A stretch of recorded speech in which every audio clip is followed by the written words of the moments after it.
Today on TwinCam, we're studying the car that has a pretty good claim at being the most important car ever launched by the European arm of the Ford Motor Company. No doubt that'll be endlessly argued over in the comments, but I'm talking, of course, about the original Ford Focus. And this isn't any old Focus, but the hot ST170.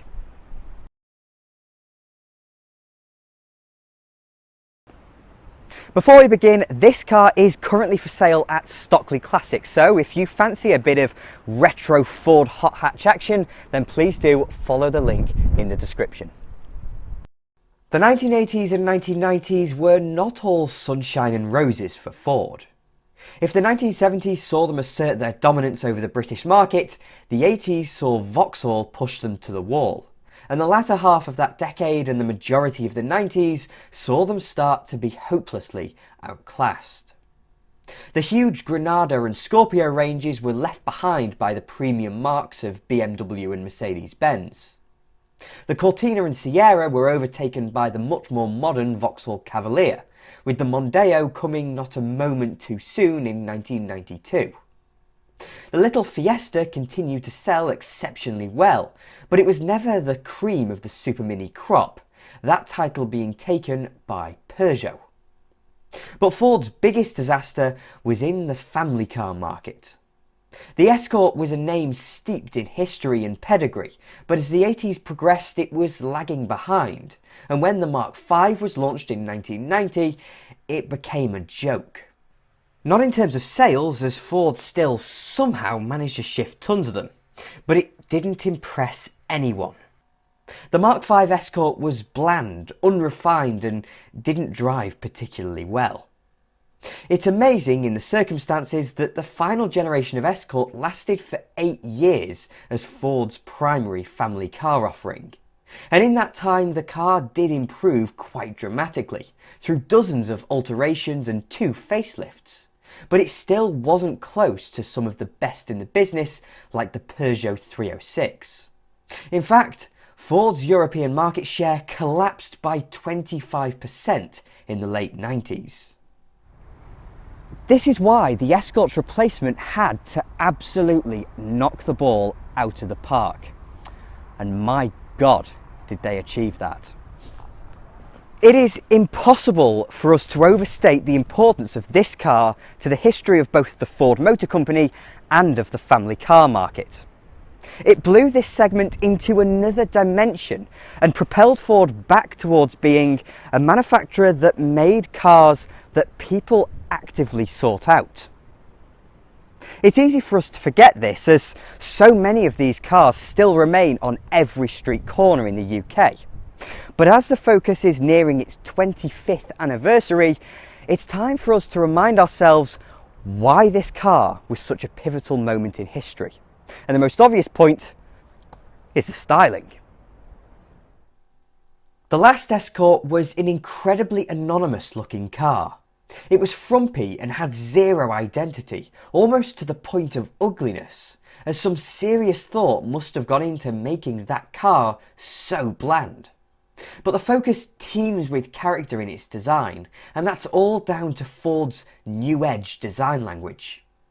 But the Focus wasn't actually the first to feature these distinctive creases. In 1996, Ford presented the Ka Super Mini, based on the Fiesta's platform, and it was both incredibly stylish and controversial. Every single panel of the Ka could be identified on its lonesome, something that can only be said about a handful of cars through history. It was completely radical when compared to any other Super Mini, especially the rather sad-looking Mark IV Fiesta. But the Ka was designed with every intention to be a fashion statement, as were the Puma and Cougar, but the Focus would be the first real mass-market everyman's Ford designed from the ground up to embrace the razor-sharp creases and trapezoidal grille of the New Edge that would make Fords recognisable from a mile away. And with that translation into a family car, it produced a shape among the very best that Ford has ever produced. Compared to its contemporaries, the Focus flows incredibly smoothly, combining that with razor-sharp edges and panels that made this car look radical back in 1998. The triangular headlamps look like they've been dragged back and up into the rest of the bodywork, and the curve of the grille continues into the front of those lamps. The wheel arches are mimicked halfway up the wings, filling the side profile and allowing the car to look both lower and more sporting. The window line pinches towards the rear, a feature that was rare in period but seems ubiquitous today. And of course, the rear lamps are mounted high, beside the pointed rear window, increasing their visibility and breaking up the pillar. 25 years on, we're all used to the Focus. It's no longer dramatic or unusual, but in 1998 this style was massively controversial, though most came down on the side of thinking that this is a design masterpiece. And all these years on, they were absolutely right. This car is a later facelifted Mk1 Focus, but the changes made were rather minimal, and it's a rare case of the facelift actually improving on the original, with the indicators moved from the bumper up into the main headlamp unit, allowing Ford to smooth out the bumpers, making the shape even sharper and cleaner than it already was. Put an Escort and a Focus alongside each other and the difference is incredible. Not just through the styling revolution, but the proportions are on another planet. The Escort carried the same profile as a fair number of its competitors, from the R8 generation Rover 200 all the way through to the Renault Megane. But Ford denied that shape any influence over the Focus, dictating instead that it would become a true two-box hatch, full of swoopiness and bubbliness. It also lends part of its profile from the MPVs that were becoming so popular in the 90s, growing much taller than the Escort. In fact, the Focus is 42mm taller than its predecessor, while also growing 9mm wider and 39mm longer. But within that 39mm increase is a whopping 90mm increase in wheelbase, allowing the Focus an incredible amount more practicality for its size. But with the car we have here being the ST170, we have to discuss a bit of the sporting potential of the shape. And while it is very fluid and very sharp, Ford did very little to jazz up this XR replacement. It's a great looking car as it is, so Ford just stuck on some big 17-inch wheels, sprayed some of the plastics in body colour, lowered it a bit and kind of called it a day. Truth be told, this was par for the course for the late 90s and early 2000s as hot hatches became a bit tamer in their appearance. But in the case of Ford, this was a brilliant move as, unlike the 80s XRs, it doesn't look as though it's been fitted with magnets and driven through Halfords. Even the badging is simple, and this is the first time that Ford had ever used the now ubiquitous ST nomenclature.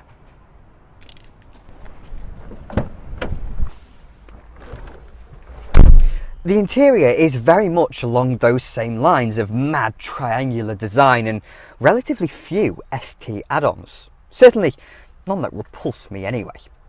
The most noticeable are the oil pressure and oil temperature gauges on the dashboard and the 6-speed Getrag manual gearbox in place of the standard 5-speed or 4-speed auto of regular Focuses. Foci? These seats are Recaros designed especially for the ST170 and they're lovely and understated but also very cool in their own right. They're very comfortable seats as well and the half leather bolsters do hold you in nicely but they're not too small as to try and kind of hug you. They're just there when you need them to be and that's just about right. The driving position is a little bit off actually because you sit very high in the car and this seat isn't adjustable for height though the steering wheel is for reach and for tilt. So the steering wheel is in almost a perfect position but the clutch pedal sits a little bit too high for me personally and although the pedals are nicely placed apart from that you can't help but feel you're just slightly too high. If the seat was just a little bit lower it would be a slightly nicer car to sit in. But I understand exactly why Ford did that, and it was the MPV market. People like a high driving position, even though enthusiasts don't. Lay people like high driving positions. And in the mid to late 90s, the MPV market was eating rapidly into the family hatchback market with cars like the Renault Scenic. So, by Ford giving the Focus that commanding driving position, they were designing a car that people wanted. And while I usually take the is-a-gonist view that consumers are stupid, I have to say that Ford certainly knew what they were on about with the Mk1 Focus. And in front of me, I'm a big fan of the black on white ST gauges, especially the fact that they give you the oil temperature and oil pressure gauges I mentioned before. The interior design continues that new edge theme of all triangles and slashes everywhere, completely unimpeded from the exterior. And that makes this dashboard instantly recognisable and a bit of a design classic in its own time, I think. From my point of view, I don't think it works quite as well as on the exterior, but it holds up really well anyway because the exterior is just that good. And it pulls off that same trick again where it remains completely on the side of stylish and cool rather than going into fussy and over-designed. The sweeping swage line is central to the interior design, defining the profile and layout of all the components. It's such a contrast to nearly every other car dashboard of the era, as every shape is uneven, with 3 of the dash vents above the swage line and 1 below it.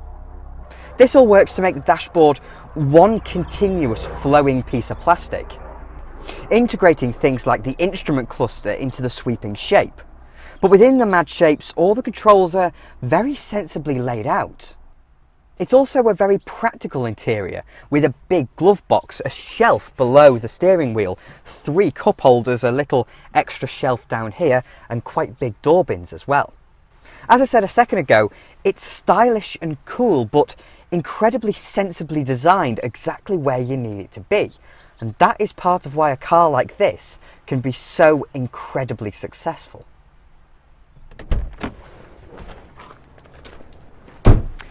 Take the boot as another example of this design sensibility. Although the madly styled bodywork makes the car look really sleek and even quite low towards the back, the boot opening is completely square and the boot itself is really big as well. So again, there's just bits of really sensible design going on with this car.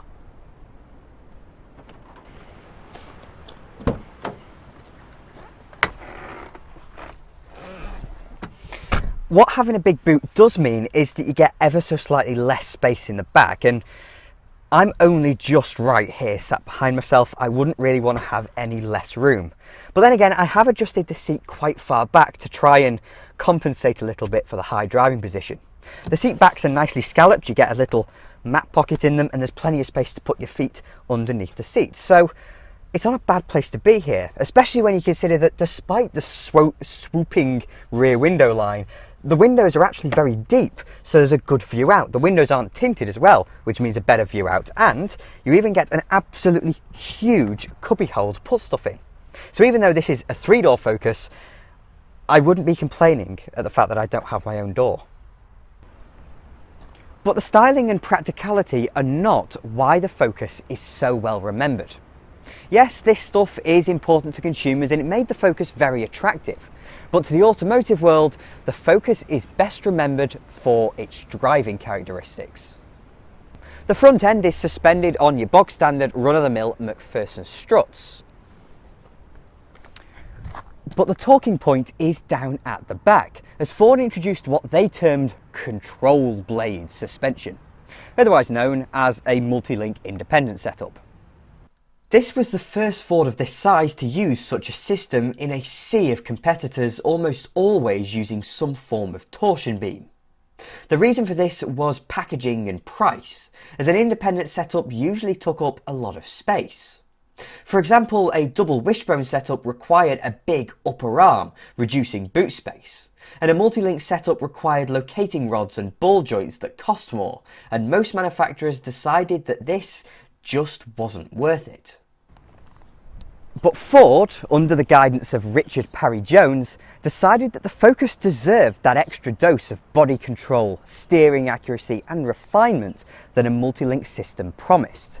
And so they designed a system that, while costing more than a torsion beam, didn't fall foul of the accountants. The other big constraint for the Focus design team was in creating a suspension system that didn't intrude too much into the cabin space, so the control blade setup is incredibly compact. The system is all mounted to a rear subframe with upper and lower control arms, and the shock absorber and spring mounted low upon the lower arm. That saves the boot from having a strut tower taking up space. Where it borrows from something like a torsion beam setup is that it has trailing arms, and they're what Ford term the control blades, and they're mounted directly to the monocoque. The three lateral links ensure perfect toe and camber angle, while the longitudinal link of the trailing arm is very thin, allowing it to flex and take up the forces applied by the lateral links while also controlling dive. These components combine together to create a system that isn't too expensive, doesn't take up too much space, but dramatically improves the compromise between ride and handling, making the Focus by far the best driving car in its class. Coupled to the sophisticated suspension, the body shell is 100% stiffer than that of the Escort, and 15% stiffer than that of the Mark IV Golf. Before we can look at the engine, we first need to get the bonnet open. But because this is a Ford from the late 90s and early 2000s, you can't just flip a lever under the dashboard. Instead, the badge flips around and you open the bonnet with the key. At its launch, the Mark I Focus carried over the engines from the final Escorts, a 1400 and 1600 Sigma engine, then an 1800 and 2000cc Zeta engine. But as this is the ST170, it has a version of the 2-litre engine, with twin overhead camshafts, 16 valves and variable valve timing. But it's also been specially tuned by Cosworth, with racier cam profiles, larger valves, higher compression pistons and forged conrods. These changes mean that it produces, naturally, 170 horsepower. And it gets the ST to 60 in 7.9 seconds. But that's not actually very quick. The ST170 is more of a warm hatch, with the full-fat RS acting as the real hot Mark I Focus. But with that car's engineering trickery and turbocharged goodness, it's really a topic for its own video.